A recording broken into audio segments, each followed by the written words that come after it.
Hi, I'm An. And I'm Clint. And we're Talking Heads. Our job for the next few minutes will be to introduce you to and instruct you in the basics of the ancient board game called Go. You can call me Black. And you can call me White. We represent the pieces, also called stones, used in playing this fun game.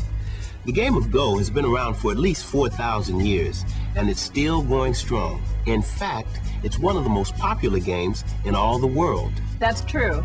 You may not know this, but there are professional Go players in Asia who are treated with the same celebrity status as our major sports and pop stars are in America. Yes, but you don't have to be a super brain to learn and enjoy this super game. All you need are a few tips and a Go set, along with a desire to learn and to have fun. So sit back and absorb while we teach you the basics you need to know to play Go. And feel free to rewind and replay any section you need clarification on.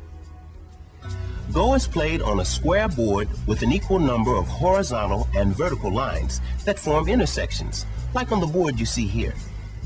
Most Go games are played on a board that has 19 by 19 intersecting lines. But since the TV screen is only so big, and since we can only compete for your attention for so long, we'll be using a board that includes 9 by 9 intersections. You should feel free as a beginner to play on either a 9 by 9 or a 13 by 13 board. You play the game with black and white stones, like these. Each player gets the same number of stones. Touch them. You'll like the way they feel. One player plays the black stones while the other plays the white. Black always goes first. You play the game by placing stones on the intersection of two lines. This is different from chess and checkers, where you place the game pieces inside the lines. Another thing that's different is that the stones don't move once they're placed on the board, unless they are captured by your opponent. The object of the game is to command the most territory or area on the board with the stones you put down. The player with the most territory on the board wins. A good rule of thumb is space plus stones equals territory. Part of commanding territory includes capturing the other player's stones on the board, but we'll get to more on that later. The area that you command on the board equals points when the game is finished. Whoever has the most points or territory wins the game. Here, we'll show you how. When playing Go, your main goal is to surround territory on the board. In order to understand what territory is, you need to understand the relationship of the stones to the game board. Go is played by placing stones on intersecting lines. By placing stones next to each other, you create a formation that surrounds territory. Here's an example. Notice that black surrounds all the space in this corner, at least for now. Count them up. 10 empty points plus 8 stones equal 18 points of territory. Remember, space plus stones equals territory. When you begin a game, you'll want to start by thinking about what territory you want to gain. Your opponent may challenge this. Don't worry, this is half the fun. The corner areas of the board are great places to start the game. By placing stones in the corner areas, you begin to establish your territory in big chunks, which hopefully you will fill in later. Be careful though, because your opponent can surround your stones and capture you. More on this in the next segment. The Game of Go is believed to have originated around 2350 BC, over 4,000 years ago in China. One legend has it that it was invented by Emperor Yao as a mental exercise for a son of his who wasn't too bright. Others believe the game evolved from an early form of mathematical calculation. More on Go's history in a bit. Let's get back to the basics. An important way of gaining territory in Go includes capturing your opponent's stones. To do this, you surround their stone or stones with your own pieces. When a stone is placed on an intersection by itself, it will have a number of lines extending from it. These lines are called liberties. Think of liberties as free or empty spaces where either you or your opponent can place stones. Most stones start out on the board having 4 liberties. To capture your opponent's stone, place your stones on each of their liberties.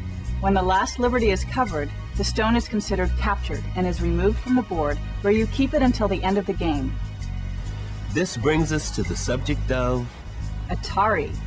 You may know it as an ancient computer and video game company, but it's actually a Japanese term used in Go that means capture on the next move. So if your stone's liberties are taken on all but one side, your opponent can capture you on their next move. by placing their stone on your last liberty. This situation is called ATARI. And it's considered polite to tell your opponent when you've put them in ATARI, but it's not necessary. And notice that if your stone is along the side of the board, then you can be placed in ATARI in 2 moves. And if your stone is on the corner of the board, in only 1. Just so you understand, the term ATARI is not as important as knowing you're in a situation where you're about to be captured. And of course, since each of you are taking turns placing stones on the board, capturing your opponent's stones may not be as easy as it looks. That's right. While you're trying to capture them, they're probably looking at capturing you too. That's why it's usually better not to focus only on capturing stones, but more on surrounding territory. After you play a little bit, you'll see what we mean. But first, let's tell you a little more about the history of the game. Yet another theory on the origin of the game is that Go derived from ancient Chinese mystics and shamans who placed black and white stones on a square board marked with astrological symbols to help them predict the future. No one knows for sure how Go really began, but its popularity grew from a game played mostly by emperors into a game enjoyed by millions throughout Asia. By linking your stones' liberties together, you create connections of stones that share liberties. By connecting your stones, you make patterns on the board that both surround territory and protect your stones from capture. Here's an example. These 3 stones now share 8 liberties together. It is more difficult for your opponent to surround these stones now than when they were alone on the board. You can continue to link more stones to these and spread out across the board, gaining territory. But keep in mind that if your opponent surrounds all these liberties, they get all of your stones, not just 1. No, making eyes doesn't mean distracting your opponent with goofy eye gestures. It's just another way of gaining territory and protecting your stones from capture should they become surrounded. Here's what we mean. In this example, Black has connected their stones together in such a way as to create 2 open liberties within the formation. Even if all these stones are surrounded by White, the Black stones can't be captured. This is because if White plays in one of these open spaces or eyes, White will no longer have any liberties for that stone, while Black still has 1 liberty. White's stone will be immediately captured. This is called committing suicide in Go terms. Suicide of a single stone is not allowed. Having 2 eyes or open liberties, Black's formation always has 2 liberties open and is safe from capture. This may seem confusing at first, but as you play, you'll understand it better. But beware the single eye, because your opponent can capture all of your stones in this situation. This is because they can take your last liberty and all of your stones in the process. This might make you sad. Go was introduced to Korea by Chinese government officials around 200 AD. It's believed that the game was introduced to the Japanese around 500 AD, where it gained its most widespread popularity. The rule of Ko sounds like an ominous video game overlord, but it's just another term thought of long ago to keep the game moving. Let me explain. A problem can arise while playing Go where you and your opponent find yourself capturing each other's stones over and over again. Here's an example. In this case, you capture your opponent's stone with a move like this. Then they capture you back again. And then you capture them back again. This could go on forever. So the ancient guys and gals along the way decided on a rule called Ko, which states that you can't repeat the same series of captures on the Go board without first playing another move in between. This is designed to prevent what is called invariation.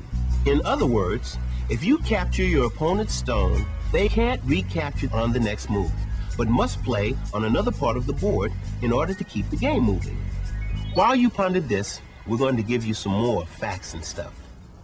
One bit of Go myth that may interest you is the story of a samurai, Lord of Tamba, who was a very accomplished swordsman and scholar. He was extremely fond of Go. He heard of a monk in the area who was very skillful in Go and invited him to his castle for a game. During the game, the monk began to make fun of his host playing, at which point the samurai cut off his head. The monk's ghost used to visit the castle, poke its head over the walls and say, "How about just one more game?" At this point, we want to show you a quick game. You should watch this game and look for the points that we've shown you so far. Make sure to rewind and pause the tape as you need to. Here goes.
Once you believe that all the space on the board is defined, you complete the game by filling in the neutral points.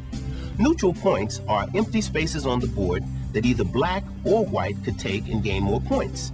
The rule of thumb on this should always be, if in doubt, play it out. In this game, black played last, so white can play on the upper left-hand corner and take one more point. Then it's black's turn to play on the highlighted point in that same corner. Now white takes the last neutral point in the lower right corner. In other words, if you think you can still play and capture more territory or stones of your opponent, then by all means you should keep playing. Remember, if in doubt, play it out. The game ends when both players agree that all territory on the board has been established. Space plus stones equals territory. One player may pass on their next move because they think that the game is over. If the other player agrees and passes as well, then you determine the life and death of the stones on the board. At this point, both players decide on which stones are prisoners. In this game, the only prisoner is the highlighted white stone in the upper part of the board. This stone is taken off and given back to white. If you have any prisoners, you give those back to your opponent as well. If you both agree the game is over, you both pass again. Then start adding up territory. This is where you use what's called fill-in counting. You fill in your territory by taking the stones you have left in your bowl and filling in the empty spaces within your own territory. The player who can fill in all of their stones wins the game. In this game, black wins. That's me. Because black has filled in all of her remaining stones into her territory, while white still has 4 stones remaining in his bowl. And remember that each player gets the same amount of stones at the beginning of the game. And if you play on a 19 by 19 board, you can use the Ing measuring bowl shown here to quickly count your stones for you.